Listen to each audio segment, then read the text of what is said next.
4 disturbing, true hostel horror stories. Hostels are sold to you as freedom.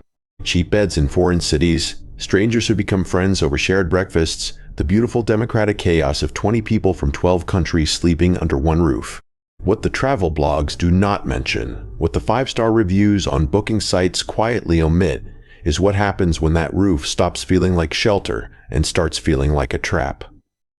Thin walls, shared bathrooms, doors that lock from the outside, but not always from the inside, dozens of strangers with no real names and no real histories, sleeping 3 feet away from you in the dark. Tonight, I have 4 stories from people who learned exactly what that vulnerability costs. These are real, these are disturbing, and if you have a hostel trip planned, you may want to listen carefully. Story 1. The Top Bunk. I was 26 years old, 5 weeks into a solo backpacking trip through Eastern Europe, and operating on the particular brand of exhausted overconfidence that sets in when you have successfully navigated enough unfamiliar cities to stop being careful about the ones that follow. The hostel was called Dreamer's Rest, a 6-floor converted apartment building in Budapest's 7th district, 43 beds across 9 dormitory rooms, $16 a night including breakfast.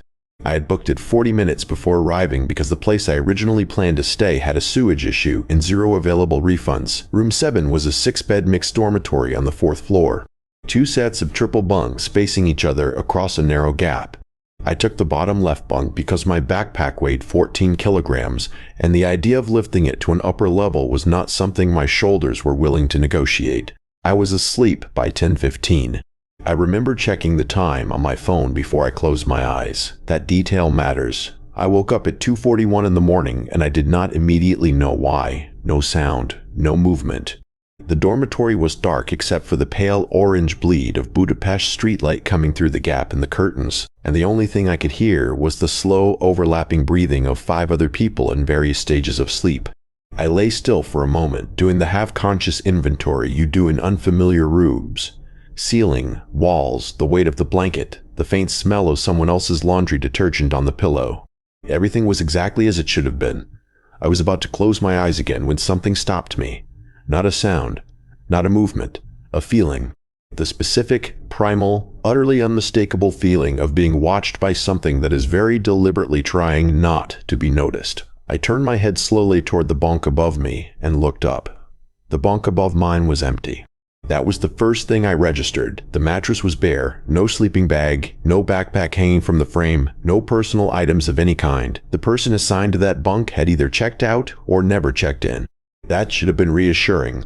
It was not, because the feeling had not gone away. It had gotten stronger.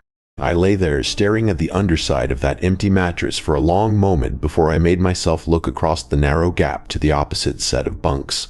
Bottom right. A young woman I had briefly spoken to at check-in, German, early 20s, deeply asleep facing the wall. Middle right, a heavy-set man I did not recognize, also asleep, also facing away. Top right, I could not see clearly from my angle, just the edge of a mattress and the suggestion of a dark shape that could have been a sleeping bag or could have been a person lying completely still with their head turned toward me. I sat up slowly. The orange light from the window fell across the opposite bunks at an angle that made shadows unreliable and distances difficult to judge. I reached for my phone on the mattress beside me and turned on the screen without unlocking it. Just enough light to clarify the shape on the top right bunk. It was a person, lying on their back, eyes open, staring directly at the space where my head had been 30 seconds ago. I did not move. I did not speak. I sat upright on the edge of my mattress, holding my phone screen against my chest so the light would not reach his face, and I thought with absolute clarity about the fact that this person had been lying in that bunk, watching me sleep, for an unknown amount of time in a room full of people who could not help me even if I screamed. He did not move either. That was the part that unraveled me completely. A person who had simply been caught awake in the night would have shifted, would have looked away, would have performed the basic social reflex of pretending they had not been staring. He did none of those things. He just kept his eyes on the exact spot where my head had been. Still, patient, like someone who had been doing this long enough to stop feeling the need to pretend otherwise. I grabbed my shoes, my phone, and my passport pouch from under the pillow and walked directly to the dormitory door without looking back at the top bunk. The night staff member at the front desk was a young Romanian man named Andrei, who listened to my explanation with the practiced patience of someone who had heard many variations of this story before. He pulled up the room 7 booking on his screen, studied it for a moment, and told me the top right bunk had been checked in that afternoon to a male guest who had paid cash for 1 night. He walked me back to the room personally and shone his phone light on the top right bunk. It was empty. Sleeping bag gone. Backpack gone. The man had checked out, Andre said, which guests were technically permitted to do at any hour. Everything was fine. I moved to a different room that night and almost believed him. I did not think about it again until 3 weeks later in Krakow when I met a British girl named Sophie at a hostel breakfast table. We were doing the standard backpacker exchange, routes, cities, recommendations, warnings, when she mentioned she had stayed at Dreamer's Rest in Budapest the week after I had. I told her about the man on the top bunk. She put down her coffee cup. She told me she had stayed in room 7, bottom left bunk. She had woken up at approximately 2:30 in the morning with the feeling of being watched, and had looked across to the top right bunk to find a man lying completely still, eyes open, staring at the space where her head had been. She had gone to the front desk. Night staff had walked her back to the room. Bunk was empty. Cash booking checked out. She had assumed it was a coincidence when I told her the story. Then she showed me the Dreamer's Rest page on a backpacker forum she followed. There were 11 posts. Different travelers, different months spanning almost 2 years. Same room, same bunk, same experience almost word for word. The hostel's response to every single post was identical. A copy-pasted paragraph about guest privacy policies and the freedom to check out at any hour. The most recent post had been made 4 days before Sophie's stay. Dreamer's Rest had responded within the hour. They never closed the bunk for a single night. Story 2. The Locker. I am not a nervous traveler. I want to establish that before anything else, because what I'm about to describe is the kind of story that sounds like the product of an overactive imagination until you understand who is telling it. My name is Daniel. I am 33 years old, a former logistics coordinator, methodical by nature and deeply skeptical by default. I had been traveling solo through Southeast Asia for 3 weeks when I checked into the Blue Lantern Hostel on Jalan Jaksa in Jakarta, a narrow 4-story building squeezed between a laundry service and a convenience store, 42 beds, communal kitchen on the ground floor, luggage storage room directly behind the front desk. I stored my main pack in locker 14 on my first morning, combination lock, my own, purchased specifically for this trip, and carried only my day bag out into the city. I was gone for 9 hours. When I came back, my locker was unlocked. My combination lock was a master lock 4-digit model in matte black that I had owned for 2 years. I knew my combination the way you know your own phone number, without thinking. I stood in the doorway of the luggage storage room, staring at it, hanging open on the locker handle, and ran through every reasonable explanation available to me. I had forgotten to lock it. I had locked it incorrectly. The mechanism was faulty. I cycled through all 3 options in approximately 4 seconds and discarded all 3 because I remembered with complete certainty the specific motion of clicking that lock shut and testing it twice before I left that morning. I always tested it twice. I stepped inside the storage room and checked my pack. Everything appeared to be present.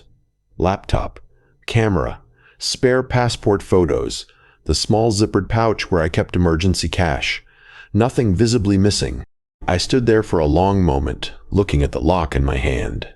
Then I looked at the narrow door at the back of the storage room that I had assumed was a cleaning cupboard, and noticed for the first time that it was not fully closed. I pushed the back door open with 2 fingers and stood very still in the doorway. It was not a cleaning cupboard. It was a second room, smaller than the storage room itself. No window, no light fixture, accessible only to that single unmarked door that guests would have no reason to open and no reason to know existed. The smell reached me before my eyes adjusted to the darkness. The same smell I can only describe as long-term human occupation. The dense, specific warmth of a space that has been lived in continuously for far longer than anyone with legitimate access to the building would have any reason to be there. My phone flashlight found the details one by one. A sleeping mat rolled against the left wall with a gray blanket folded on top with the careful precision of someone who maintained order in a small space, the way soldiers maintain order in barracks. 3 water bottles lined against the baseboard. Plastic bag from the convenience store next door containing 2 instant noodle packets and a bruised apple. A phone charger snaking from a power strip to an outlet beside the door. The outlet I could now see from where I was standing had been recently installed, the plaster around it uneven and unpainted. Someone had wired it themselves. And on the floor directly beside the sleeping mat, arranged in a neat row, were 6 combination locks. Different brands, different colors, all of them open. I did not touch the locks. I did not touch anything. I stepped backward out of the room the way you step away from something that cannot be undone by retreating. But you retreat anyway, because standing still feels worse. 6 combination locks, arranged in a row on the floor of a hidden room inside a hostel luggage storage area. 6 locks belonging to 6 guests whose packed belongings were sitting on the other side of that thin wall right now. I thought about my laptop, my camera, the emergency cash in the zippered pouch, all of it present and accounted for when I checked. None of it taken. And that realization did not comfort me the way it should have, because a person who breaks into 6 combination locks and takes nothing is not a thief. A person who breaks into 6 combination locks and takes nothing is practicing, or watching, or both. I went directly to the front desk and told the receptionist, a young woman named Rika, exactly what I had found. She followed me back to the storage room, looked at the open back door, and made a phone call in rapid Indonesian that I could not follow. The manager arrived within 10 minutes, a compact, serious man named Budi, who walked into the hidden room, stood there for a long moment, and then turned to me with the composed expression of someone making a rapid internal calculation. He told me the room was a decommissioned staff rest space that should have been sealed. He told me the locks on the floor had been collected from guests who had lost their combinations and requested bolt cutters. He told me everything had been handled and offered me a complimentary night. His explanation was smooth, practiced, the kind of answer that has been prepared well in advance of the question. I checked out of Blue Lantern the following morning and did not look back. I told myself Budi's explanation was plausible enough and that I had lost nothing, and that was the end of it. It was not the end of it. 2 months after returning home, I was going through my camera roll deleting duplicate photos from the Jakarta leg of the trip when I found something that stopped me completely. A photograph I did not take. It was time-stamped 3:14 in the morning on my second night at Blue Lantern, hours after I had reported the hidden room and accepted Budi's explanation and convinced myself everything was resolved. The photograph was taken from inside my dormitory room. I could tell from the angle, low, near floor level, shot through the gap beneath the dormitory door. It showed 4 bottom bunks, 4 sleeping guests. And in the bottom left bunk, identifiable by the distinctive red strap of my own day bag hanging from the frame, was me, asleep, completely unaware.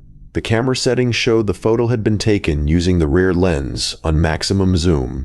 Deliberate, composed, not accidental. Someone had been in that corridor in the middle of the night photographing sleeping guests through the gap beneath the door. My camera had been in my locker, in the storage room, on the other side of the wall from that hidden space. I do not know how the photograph got there. I have never found an explanation that satisfies me. Story 3. The Shared Bathroom. My name is Priya. I was 24 years old, fresh out of a graduate program in Edinburgh, and treating myself to 3 weeks of solo travel through Portugal before the reality of student loan repayments made that kind of freedom permanently theoretical. I am telling you this because I want you to understand that I was not naive. I had traveled alone before. I had read the forums, taken the precautions, trusted my instincts the way every solo female traveler learns to trust them out of pure necessity. The hostel was called Casa Amarela, the Yellow House, a converted townhouse in Porto's Ribera district. 28 beds across 5 rooms, terracotta floors, and a rooftop terrace that smelled of jasmine in the evenings. I checked into a 4-bed female-only dormitory on the 3rd floor. The communal bathroom was directly across the hall, shared between my room and the mixed dormitory next door. I noticed the gap in the wall on my 3rd morning. I wish I had noticed it on my 1st. The gap was not something you would notice unless you were looking for it, and I was not looking for it. I was standing at the sink on my 3rd morning, brushing my teeth, running through my plans for the day in the unfocused way you think before coffee. The bathroom had 4 stalls, 2 sinks, a narrow window above the 2nd sink that faced an interior courtyard. The wall to my left was shared with what I assumed was a utility space. I was rinsing when the light shifted, not dramatically. Just the subtle change that happens when something interrupts a light source. The same effect as a shadow passing under a door. Except it did not come from the door. It came from the wall. 6 inches above the towel rail, where the old plaster met a newer section of drywall that someone had installed without perfectly matching the texture, there was a gap approximately the width of 2 fingers running horizontally for about 4 inches. And the light on my side of that gap had just changed, because something on the other side of it had moved. I stood at that sink for a long moment without moving, toothbrush still in my hand, watching the gap in the wall the way you watch something you are hoping will resolve itself into something innocent if you just give it enough time. It did not resolve. The light on my side shifted again, a second, almost imperceptible interruption. And this time, I was certain. Something was moving on the other side of that wall with the careful, measured patience of something that did not want to be detected but could not stop itself from moving entirely. I set my toothbrush down in the sink with the specific deliberateness of someone who has decided that every sound they make from this point forward is a decision. I looked at the gap directly, 4 inches wide. The plaster around it was smooth on the edges, not crumbled, not cracked from age or settlement. Smooth and clean the way edges are when something has been deliberately removed rather than fallen away. This gap had been made, not found. Not inherited from the building's age. Someone had created it with a specific purpose and had taken care to make it look accidental from a distance. I thought about every morning I had used this bathroom. Every guest in the female dormitory across the hall who had used it before me and after me without noticing. I thought about how long that smooth plaster edge had been there and how many people had stood exactly where I was standing. I moved to the gap before I could talk myself out of it. I pressed my eye to it the way you do when every rational part of your brain is telling you that you do not want to see what is on the other side, but some deeper, older part overrules it completely. The space behind the wall was not a utility room. It was a crawl space, narrow, maybe 2 feet wide, running the length of the bathroom wall. And crouched inside it, close enough that I could hear breathing I had mistaken for the building's ventilation system, was a person, a man, facing the gap. He was not moving. He did not run when my eye appeared at the gap. He did not flinch or shift or react in any way that suggested surprise. He just looked back at me through that 4-inch space with the calm, unhurried expression of someone who had been in that crawl space many times before and had simply never been looked back at. I left the bathroom in 4 steps and crossed the hall to the dormitory where a girl named Fatima Moroccan, mid-20s, had been staying at Casa Amarella for a week. Was sitting on her bunk, scrolling her phone. I told her what I had seen in as few words as possible. She was downstairs at the front desk with me within 30 seconds. The hostel manager, a bearded Portuguese man named Tiago, listened to my account with an expression that moved through several stages before settling on something I can only describe as unsurprised resignation. He made a single phone call. 2 police officers arrived within 15 minutes. They found the crawl space exactly as I had described it. They found the man. He was cooperative, Tiago told me afterward, using the word in a way that suggested this was the most positive thing he could find to say about the situation. I checked out of Casa Amarilla that afternoon and filed a formal statement with the officers before I left. I was told the man would be charged and that the matter was being taken seriously. I believed that. What I could not reconcile, what sat with me through the remaining 11 days of my trip and has never fully left, was something Fatima told me quietly in the dormitory while I was packing my bag. She had been at Casa Amarella for 7 days before I arrived. She had used that bathroom every single morning, but she told me something else. 3 days before I found the gap, she had mentioned to Tiago at the front desk that she had noticed the plaster on the bathroom wall looked recently disturbed. She had not thought much of it. Assumed renovation work. Tiago had told her it was nothing, routine maintenance. She had accepted that and thought nothing more of it. I stared at her for a moment, processing what she had just said. Tiago had known about that wall. He had been told directly, 3 days before I pressed my eye to that gap, that something about it looked wrong. He had said nothing, done nothing, left every woman on that floor, walking into that bathroom every morning without a word. When I asked the officers about this on my way out, they told me Tiago was being questioned. They would not tell me anything else. I never found out what happened to him. Story 4. The night receptionist. I took the night shift at Borderline Hostel on Brick Lane in London because the pay was £4 an hour more than the day shift, and I was 23 years old with a student overdraft that had stopped being funny 6 months ago. The job was straightforward, midnight to 8. check in late arrivals, handle complaints, answer the phone, run the card machine, watch the CCTV monitors, and exist in the particular suspended animation of someone paid to be awake while the rest of the building slept. I had been doing it for 11 weeks without incident. The hostel had 61 beds across 12 rooms and an internal phone system. Old, wired, a relic from the building's previous life as a budget hotel, with a handset at the front desk and extensions in each room. Room 9 had been checked out and deep cleaned that afternoon. It was empty, invoiced, and locked. At 2:47 in the morning, the internal phone on the front desk rang. I picked up on the second ring out of pure reflex. Nothing. Not silence, exactly. Something underneath silence. The specific acoustic quality of a room that contains a person who is not speaking. I said hello twice, got nothing, and hung up. The display on the handset read Room 9. I looked at the CCTV monitor covering the 4th floor corridor. Room 9's door was closed, no light underneath it. I pulled up the booking system and confirmed what I already knew. Room 9. Checked out. Cleaned. Blocked at 4:17 that afternoon by the housekeeping supervisor Donna, who had initialed the log herself. I sat back in my chair and told myself the old wired system misfired occasionally. It was an old building.